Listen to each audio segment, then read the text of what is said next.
Dasar 1945 adalah konstitusi dan juga dasar tertinggi di Indonesia. Penasaran kan? Ayo kita simak video. Yang pertama ada kondisi politik. Nah, kondisi politik ini belum semua indikator demokrasi termenuhi. Sedangkan indikator demokrasi itu ada 5.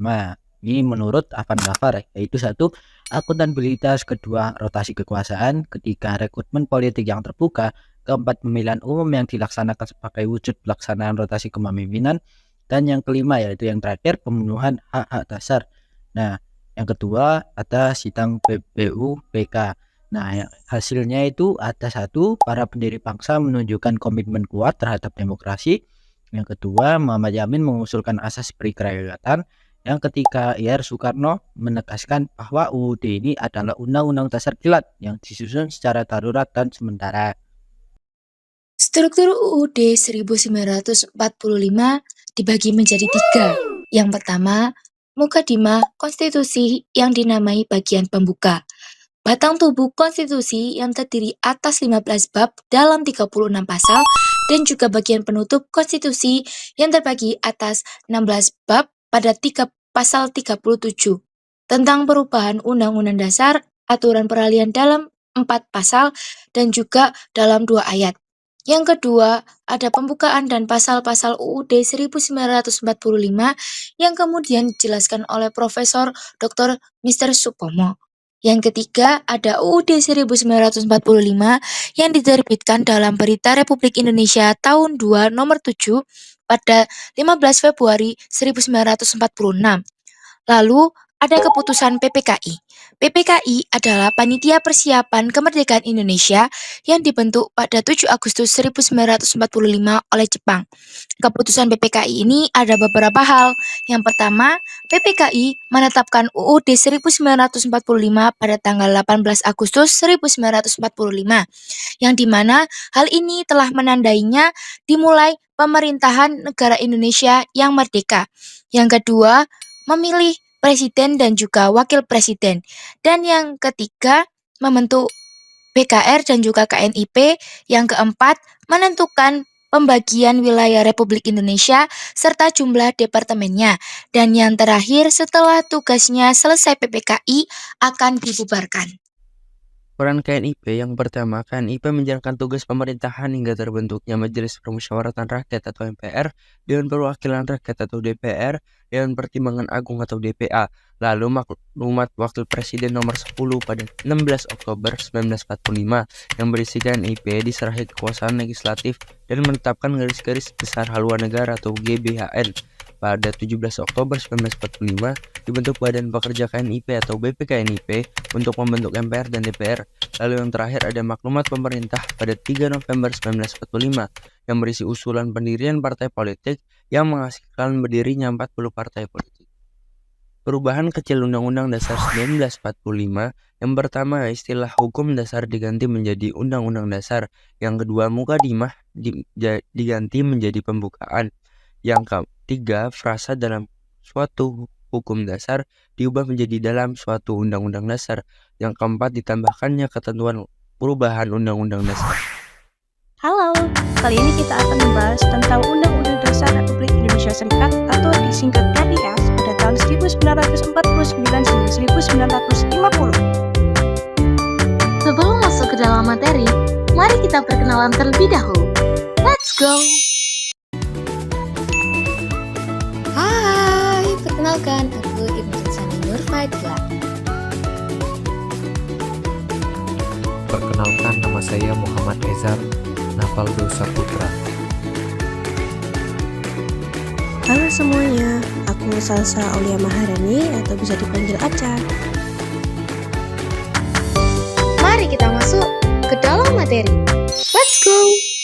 Saya akan menjelaskan tentang pemberlakuan Undang-Undang Dasar Republik Indonesia Serikat atau yang disingkat RIS pada tahun 1949 hingga 1950. Sesuai hasil konferensi meja bundar, Belanda akhirnya mengakui kedaulatan RIS dalam KMP pada 2 November 1949 di Den Haag, Belanda.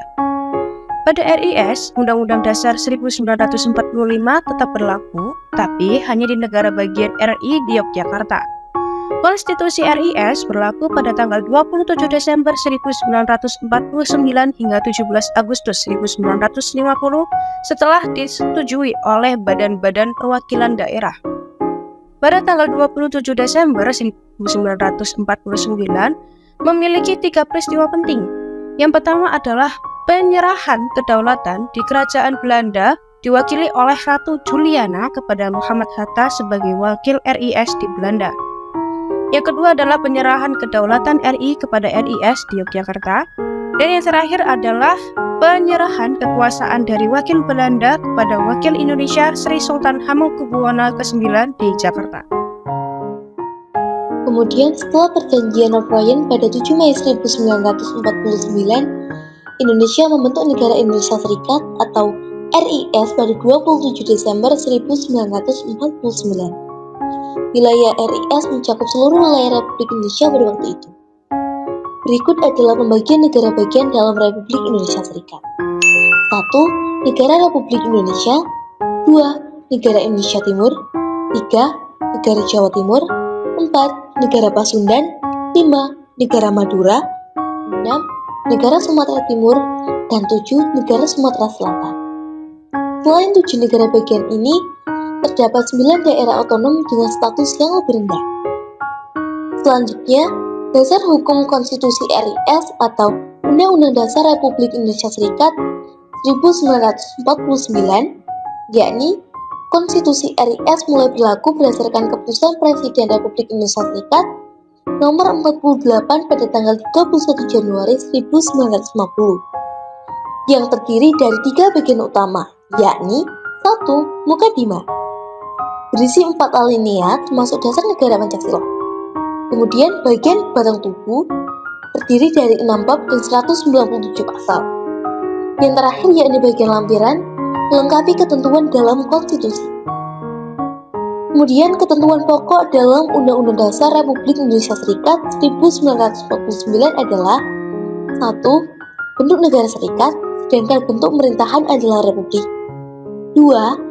Sistem pemerintahan parlementer, kepala pemerintahan dijabat oleh Perdana Menteri. Analisis indikator. Menurut Afan Ghaffar pada era UUD RIS 1949 sampai 1950.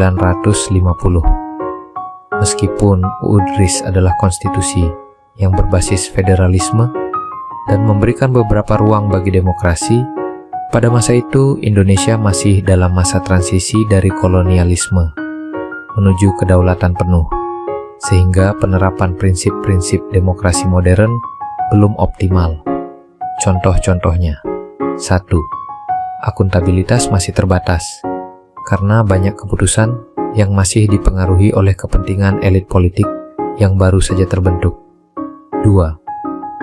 Rotasi kekuasaan sudah ada dalam bentuk pemilu, tetapi pergantian kekuasaan mungkin belum berjalan stabil. 3.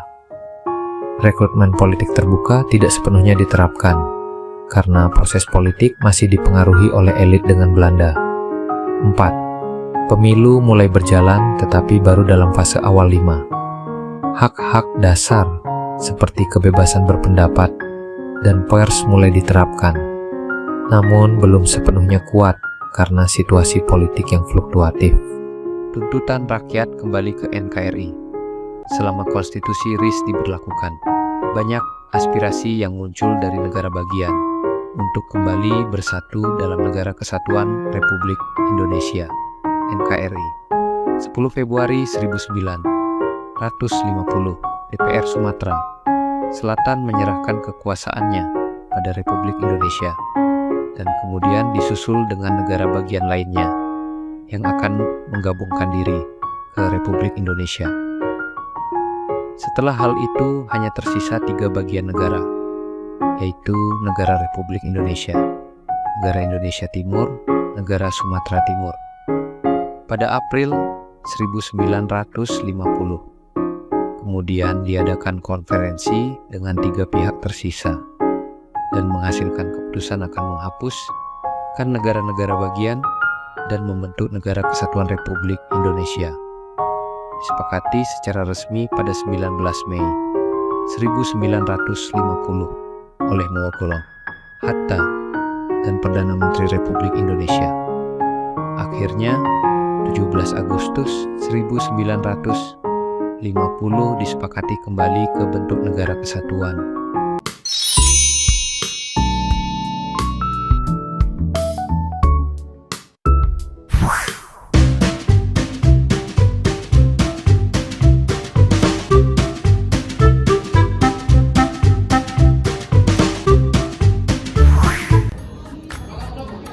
Halo semuanya, aku Sultan Zaransigan Yulianto.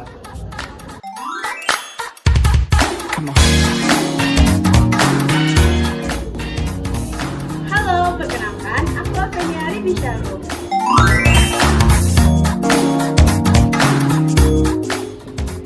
Halo semuanya, aku Najida Zarafa Prajabi.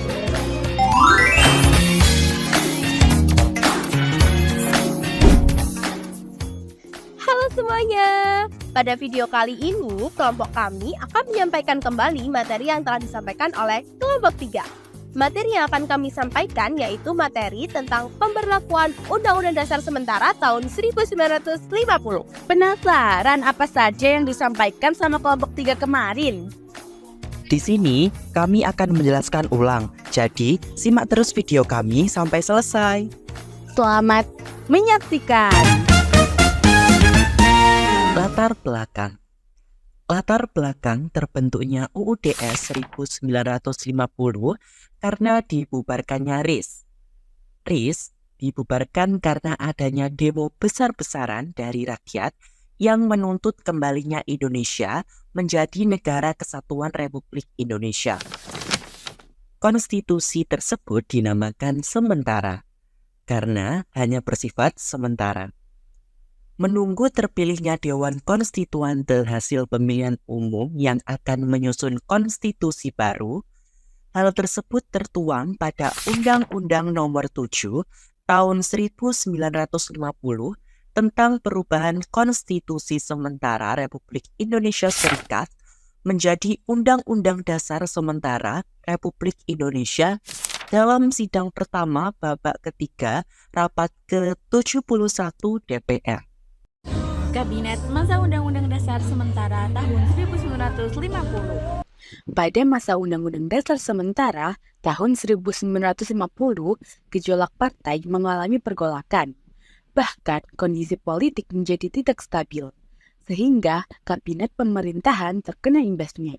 Tercatat pada periode 1950 hingga 1959 ada 7 pergantian kabinet, yaitu yang pertama, Kabinet Natsir pada September 1950 hingga Maret 1951. Selanjutnya, Kabinet Sukiman pada April 1951 hingga Februari 1952. Dilanjutkan dengan Kabinet Wilopo pada April 1952 hingga Juni 1953. Yang keempat adalah Kabinet Ali Sastrawamijoyo yang pertama, Juli 1953 hingga Agustus 1955. Selanjutnya, Kabinet Burhanuddin Harahap, Agustus 1955 hingga Maret 1956. Dan Kabinet Ali Sastrawamijoyo yang kedua, Maret 1956 hingga Maret 1957. Yang terakhir yaitu Kabinet Juanda pada Maret 1957 hingga Juli 1959. Sistematika UUDS 1950. Sistematika UUDS 1950 terdiri atas: yang pertama, Mukadimah terdiri atas 4 alinea. Yang kedua, Batang Tubuh terdiri atas 6 bab dan 146 pasal. Isi pokok yang diatur dalam UUDS 1950 antara lain: A. Bentuk negara kesatuan dan bentuk pemerintahan republik. B. Sistem pemerintahan parlementer. C. Ada badan konstituante yang akan menyusun undang-undang dasar tetap menggantikan UUDS 1950. Materi selanjutnya yakni mengenai kegagalan konstituante dan dekret Presiden 5 Juli 1959. Konstituante yang telah dipilih melalui pemilihan umum pada tahun 1955 mengalami kegagalan dalam mencapai kesepakatan penyusunan konstitusi baru. Perbedaan ideologi dan juga kepentingan politik antar anggota konstituante inilah yang menyebabkan perdebatan terjadi secara berlarut-larut. Kegagalan ini yang membuat Undang-Undang Dasar sementara 1950 tetap berlaku lebih lama dari yang direncanakan. Namun pada akhirnya, Presiden Soekarno mengeluarkan Dekret Presiden 5 Juli 1959 yang menyatakan tentang pembubaran konstituante dan mengembalikan Undang-Undang Dasar 1945 sebagai konstitusi negara. Keputusan itulah yang menandai berakhirnya masa berlaku Undang-Undang Dasar sementara 1950. Pada periode ini, Indonesia menerapkan sistem demokrasi parlementer yang juga dikenal sebagai demokrasi liberal. Beberapa hal yang terjadi pada masa Undang-Undang Dasar sementara 1950 diantaranya yaitu yang pertama, Indonesia menyelenggarakan pemilihan umum legislatif pertama dan satu-satunya yang bebas dan adil hingga tahun 1999. Yang kedua yaitu pemerintahan dijalankan oleh Perdana Menteri, sedangkan Presiden hanya sebagai lambang. Maka dari video ini kita mendapatkan kesimpulan yaitu Undang-Undang Dasar Sementara tahun 1950 adalah konstitusi sementara yang menggantikan konstitusi KRIS setelah Indonesia kembali menjadi negara kesatuan dan menganut sistem pemerintahan parlementer di mana Presiden sebagai kepala negara dan Perdana Menteri memimpin pemerintahan. Undang-Undang Dasar sementara dibuat sebagai solusi transisi hingga tercipta Undang-Undang Dasar yang lebih tetap, namun bertahan hingga 1959 sebelum kembali ke Undang-Undang Dasar 1945.